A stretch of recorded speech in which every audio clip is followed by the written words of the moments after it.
এক গরিব চাষা, তার নামে আদালতে মহাজন নালিশ করেছে।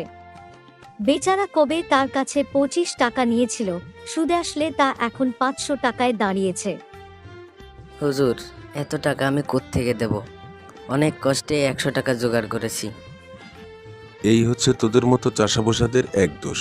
টাকা নেওয়ার সময় নিবি, দেওয়ার সময় যত দেশের তাল বাহানা। আমি এত কিছু বুঝি না, আমার 500 টাকা তোকে দেওয়াই লাগবে। আর যদি সুদ সমেত সব টাকা দিতে না পারিস, তোকে আদালতের কাঠগড়ায় অবশ্যই আমি দাঁড় করাবো। মন খারাপ করে বসে থাকলো আদালতের সামনে। এমন সময় তুখোড় বুদ্ধিমান উকিল এসে বললেন, ওই 100 টাকা তুমি আমায় দিলে আমি তোমাকে বাঁচাবার ব্যবস্থা করতে পারি। দয়া করে আমায় বাঁচাই নিন স্যার, তা না হলে ছেলে পুলে নিয়ে না খাতে পেয়ে মরে যাব। আচ্ছা ঠিক আছে, তাহলে তোকে একটা বুদ্ধি শিখিয়ে দিই, শোন। আদালতে যখন তোকে কেউ প্রশ্ন করবে বাবু, তখন কিন্তু কোনো কথা টথা বলতে পারবা না। যে যাই প্রশ্ন করুক না কেন, শুধু পাঠা ছাগলের মতো বলবা ব্যা। আমি যেভাবে শিখিয়ে দিয়েছি সেভাবে যেন মনে থাকে, তা না হলে কিন্তু আমি তোমাকে বাঁচাতে পারবো না। আচ্ছা ঠিক আছে হুজুর, আমি ওই 100 টাকা আপনারা দিতে রাজি, কিন্তু আমারে বাঁচাই নিন দয়া করে। আদালতে মহাজনের মস্ত উকিল চাষাকে এক ধমক দিয়ে জিজ্ঞাসা করলেন, তুমি 7 বছর আগে মহাজনের কাছ থেকে 25 টাকা ধার নিয়েছিলে। চাষা তার মুখের দিকে চেয়ে বলল, খবরদার বল, নিয়েছিলি কিনা? চাষা বলল, হুজুর, আসামির বেয়াদবিটা দেখুন। হাকিম রেগে গিয়ে বললেন, তোকে যা জিজ্ঞেস করছিস সেটা বল, ফের যদি এরকম বেয়াদবি করিস তোকে আমি জেলে পাঠাবো। চাষা অত্যন্ত ভয় পেয়ে কাঁদো কাঁদো হয়ে বলল। হাকিম বললেন, কি ব্যাপার, এই লোকটা কি পাগল নাকি? তখন চাষার উকিল উঠে বললেন, কি আজকের পাগল, ও বহুকাল আগের পাগল।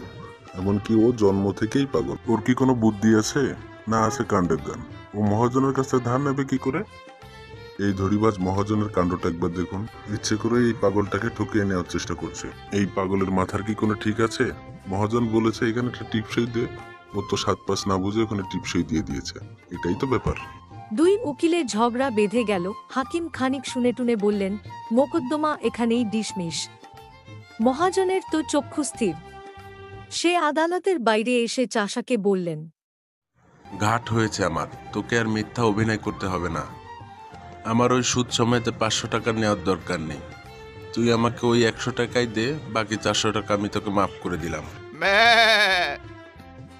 টাকা দিলি না তো আমি তোকে পরে দেখে নেব। চাষা তার পোঁটলা নিয়ে গ্রামে ফিরতে চলেছে, এমন সময় তার উকিল এসে তাকে ধরল। এ ভাই দাঁড়ান, এ ভাই। পোটলা পুটলি গুছিয়ে কোথায় চলছে বাবু? আমার টাকাটা চুকিয়ে দিয়ে যাও। তোমার সাথে আমার 100 টাকা রফা হয়েছিল। তোমার কেস তো আমি জিতিয়ে দিলাম, এখন আমার টাকাটা বুঝিয়ে দিয়ে যাও। চাষা অবাক হয়ে তার মুখের দিকে তাকিয়ে বলল, ওই সব চালাকি এখন বাদ দাও, ভালো ভালোই আমার টাকাটা মিটিয়ে দাও। উকিল তাকে নরম গরম অনেক কথাই শোনালো, কিন্তু চাষার মুখে কেবলই ওই এক জবাব। তখন উকিল বলল, অত ভাগা গোমুখ পড়া গিয়ে ভূত, তোর পেটে পেটে এত। আগে যদি জানতাম এই কাজ করবি, তাহলে তোর পোটলা পুটলি সহ সব টাকা আটকে দিতাম। এরপর সেই চাষা চলে গেল গ্রামের দিকে, আর সেই বুদ্ধিমান উকিলের আর টাকা পাওয়া হলো না।